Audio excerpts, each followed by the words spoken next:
नमस्कार, लोकतंत्र प्रहरी मीडिया में आप सभी का स्वागत है। आज की तमाम ताजा तरीन खबरों के साथ हाजिर हूँ मैं संजय दुबे। स्नेक कैचर राजेश राव ने कैलाश नगर हाउसिंग बोर्ड में एक अजगर का रेस्क्यू किया है। अब तक ये 10,000 से ज्यादा जहरीले सांपों का रेस्क्यू कर चुके हैं। दुर्ग भिलाई के अलावा राजेश विभिन्न ग्रामीण क्षेत्रों में जाकर सांपों का रेस्क्यू करते हैं। नमस्कार, मैं हूँ संजय दुबे। लोकतंत्र प्रहरी मीडिया में आप सभी का स्वागत है। आज हमारे साथ मौजूद हैं शहर के मशहूर स्नेक कैचर राजेश राव जी।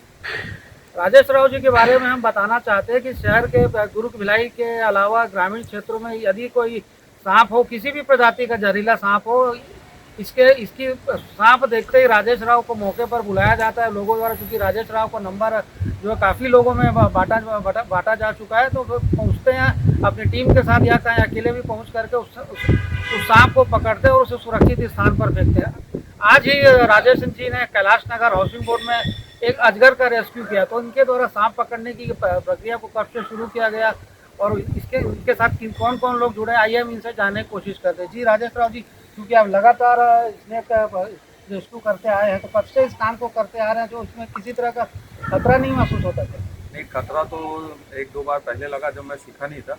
ये मेरे को कम से कम ये वर्ष दो मतलब 10 से 15 साल हो गया है। मैं 15 साल 16 साल की उम्र से इसको कर रहा हूँ, क्योंकि मेरे में एक था कि सांपों को बचाना है, क्या लोग मारते हैं। तो मैं सोचा कि अब जब मैं 2-3 टीम के साथ मिला तो मेरा भी वहीं से जो है एक फ्रीडम चालू हुआ कि मतलब कि इसको बचाना है हम लोगों को इस तरीके से। क्योंकि जैसा आपके द्वारा जैसे हमें जानकारी प्राप्त है कि आपके द्वारा दुर्ग भिलाई के अलावा अनेक ग्रामीण क्षेत्रों में भी रेस्क्यू किया जाता है, तो उन सांपों को पकड़ के किन किन स्थानों पर छोड़ा जाता है? देखिए क्या है, सांप अभी जिस तरीके से बारिश की जो संभावना है, जैसे कंटिन्यू 3 दिन अभी जो पानी गिरा था, तो उसमें जो है लगातार जैसे कोसा नाला अभी जो पानी भरा हुआ था, उसके बाद आपका जो अंजोरा क्षेत्र हो गया, और जैसे जिस रहवासी एरिया में जैसे गांव हो गया, सोमनी हो गया, फिर जैसे आपका ये आपका करंजा बिलाई, इस सब जो एरिया है, कचांदुर हो गया, ये सब जगह जहाँ पानी का ज़्यादा स्टोरेज मतलब पानी जहाँ रुका था, तो ज़्यादातर जो है घरों में सांप जो है वहाँ पर सूखी जगह में जा के रहने की कोशिश करते थे। और जैसे हम लोग को फ़ोन आता है, जैसे जिस जगह से भी, हम लोग थोड़ा सा टाइम मांगते हैं, कम से कम 15-20 मिनट। थोड़ा दूर का होता है तो आधा घंटा तो लगता है, मगर पहुँच के उसका सफलतापूर्वक रेस्क्यू करते हैं। क्योंकि सांप को देखने के उपरांत लोगों द्वारा पहला तो प्रयास यही किया जाता है कि उसे मौके पर ही खत्म कर दिया जाए, और चूंकि दहशत भी लोगों को रहती है, तो इस दहशत को दूर करने का क्या उपाय, क्या क्योंकि हर सांप क्या जहरीला होता है? नहीं, हर सांप जहरीला नहीं होता है। सब जैसे नॉर्मल सांप, वाटर स्नैक, तो सांप को देख के भी लोग थोड़ा डर जाते हैं, सोचते हैं कि पॉइजनस सांप है। हालांकि जो है घर वालों के पास जैसे कांटेक्ट नंबर, जैसे क्या है शहर वासियों लोग के पास में जैसे कांटेक्ट नंबर क्या मोबाइल से लोग गूगल के माध्यम से नंबर निकाल लेते हैं, मगर कभी कभी जैसे हम लोग गाँव क्षेत्र में जैसे जाते हैं तो उन लोग के पास मोबाइल रहता है, मगर उन लोग उस टाइम वो दिमाग नहीं लगा पाते।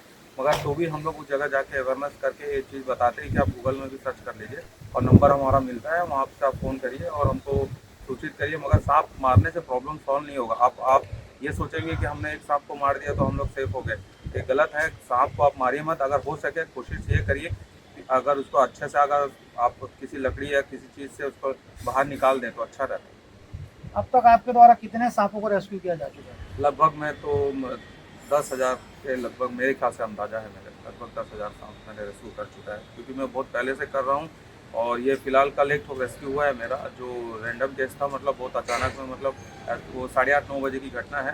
घर वाले जो है घर के मतलब फर्स्ट फ्लोर पे थे, और अजगर सांप जो है करीबन 3 से 4 फीट का अजगर था, जो कैलाश नगर लोहिया रोड के पास में एक रहने का निवास है, वहाँ पर एक गेट के अंदर से एंट्री की है, और सामने वाले हॉल, जो सबसे बड़ा हॉल था, वहाँ जाके बैठा हुआ था। लोगों को ये लग रहा था कि कोई कपड़ा, उन्हीं में से किसी घर के कचरा का कपड़ा या कोई ड्रेस गिरा होगा। तो उन लोग ने देखा कि सामने जाके देखे तो पाइथन था। उन्होंने मेरे को तत्काल सूचना दी और फ़ोन के माध्यम से मुझे वो फोटोग्राफ भेजे, तो मैं उनको बताया कि आप उस पर नज़र रखें, तो मैं तुरंत 10 से 15 मिनट में उसका रिपोर्ट करें।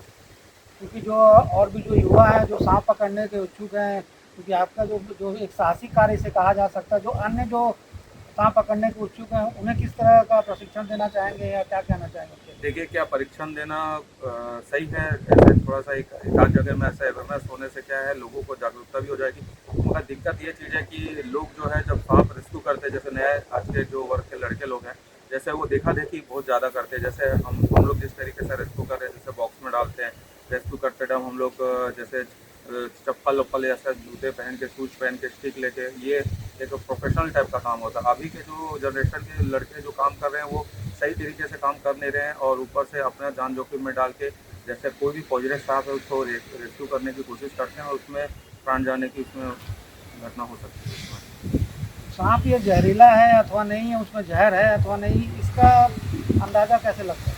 देखिए, कोबरा सांप जो रहता है वो तो जैसे ही उसको ऐसा आभास हो जाता है, जैसे उसको खतरा महसूस होता है तो वो पंख फैला के खड़े हो जाता है। और बाकी नॉर्मल जो वेनम, जो जैसे पानी वाटर स्नैक है, धोड़िया सांप या रेड स्नैक जिसको धामा नौचोड़िया बोलते हैं, ये लंबे होते हैं, मगर क्या है, थोड़े से डरपोक टाइप के होते हैं सांप। इनको अगर थोड़ा सा किसी चीज़ या किसी चीज़ से मतलब आवाज़ बस कर दे तो बहुत स्पीड में भाग जाते हैं। मगर जैसे ये पॉइजनस में जैसे रसल वाइपर हो गया, कॉमन करैत हो गया, ये जैसे नाग हो गया, ये सब तो डेंजर चीज़ है। जब तक इनको आप छेड़खानी नहीं करेंगे तब तक आपको स्नैक बाइट नहीं करेगा, मगर आप उसको ज़बरदस्ती छेड़खानी करेंगे वो अपने बचाव में तो आपको बाइट करेगा ही।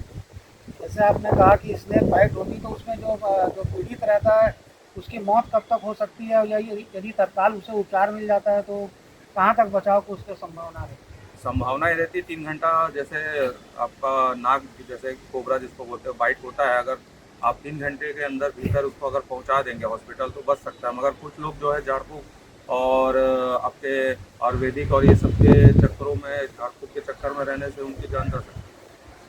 ये थे हमारे साथ स्नेक कैचर राजेश राव जी, जिनका कहना है जिनके द्वारा लगभग अभी 10,000 से अधिक सांपों को रेस्क्यू किया जा चुका है। विभिन्न स्थानों में दुर्ग भिलाई के अलावा अन्य क्षेत्रों से भी यदि सांप निकले जाने की सूचना इन्हें प्राप्त होती है तो तत्काल अपने सभी काम को छोड़ करके तत्काल मौके पर पहुँचते हैं, और काफ़ी जद्दोजहद, कई बार ऐसी स्थिति भी, जटिल स्थिति का भी इन्हें सामना करना पड़ता है, बावजूद इनके द्वारा सांप का रेस्क्यू किया जाता है और उसे सुरक्षित स्थानों में छोड़ा जाता है। साथ ही इनका ये भी कहना है राजेश जी का, जैसा कि इन्होंने बताया कि जो नई आयु के लड़के जिनके द्वारा इस तरह के रेस्क्यू कार्य को किया जा रहा है उनके द्वारा सावधानी नहीं बरती जाती, कहीं ना कहीं से खतरे की संभावना बने रहती है। तो चूंकि यदि सांप पकड़ा तो निश्चित अच्छी बात है, लेकिन इसके लिए आपको एक प्रशिक्षक की आवश्यकता है, क्योंकि पूर्ण रूप से यदि प्रशिक्षित नहीं है आप और सांप का रेस्क्यू करें किसी जहरीले सांप को तो निश्चित रूप से कोई ना कोई गंभीर दुर्घटना हो सकती है। साथ ही इनका ये भी कहना है कि यदि किसी को स्नेक बाइट हो भी जाती है तो तत्काल यदि उसे 3 घंटे के अंदर किसी चिकित्सालय उचित डॉक्टर्स के पास ले जाया जाए तो निश्चित रूप से उसकी जान बचाई जा सकती है। लेकिन कई मामलों में ये भी देखा जाता है कि लोग डॉक्टरों के पास जाने की बजाय झाड़ फूक या बैगा गुनिया के चक्कर में आते, जिसकी वजह से दुर्घटना हो सकती है। साथ ही इनका ये भी कहना है कि यदि किसी को स्नेक बाइट हो भी जाती है तो तत्काल यदि उसे 3 घंटे के अंदर किसी चिकित्सालय उचित डॉक्टर्स के पास ले जाया जाए तो निश्चित रूप से उसकी जान बचाई जा सकती है। लेकिन कई मामलों में ये भी देखा जाता है कि लोग डॉक्टरों के पास जाने की बजाय झाड़ फूक या बैगा गुनिया के चक्कर में आते, जिसकी वजह से पीड़ित व्यक्ति की मौत हो जाती है। तो राजेश राव जी की द्वारा बताई गई बातों को हमें ध्यान रखना है, क्योंकि हमारा भी आपसे निवेदन, क्योंकि बरसात का मौसम में लगातार सांप निकलते रहते हैं दुर्ग भिलाई में, यदि सांप किसी तरह के निकलते हैं तो निश्चित रूप से आप राजेश राव जी स्नेक कैचर को सूचना दीजिए, इनके द्वारा समय पर पहुंच कर सांप को रेस्क्यू किया जाएगा। अपनी तरफ से किसी तरह की होशियारी मत बरतिए, सांप को पकड़ने की केवल उस पर नजर रखिए। लोकतंत्र प्रहरी मीडिया के लिए संजय दुबे। फिलहाल के लिए इतना ही, मुझे दीजिए इजाजत। आप बने रहिए लोकतंत्र प्रहरी मीडिया के साथ। साथ ही हमारे चैनल को लाइक, शेयर, सब्सक्राइब करने के साथ कमेंट करना भी ना भूलें। नमस्कार।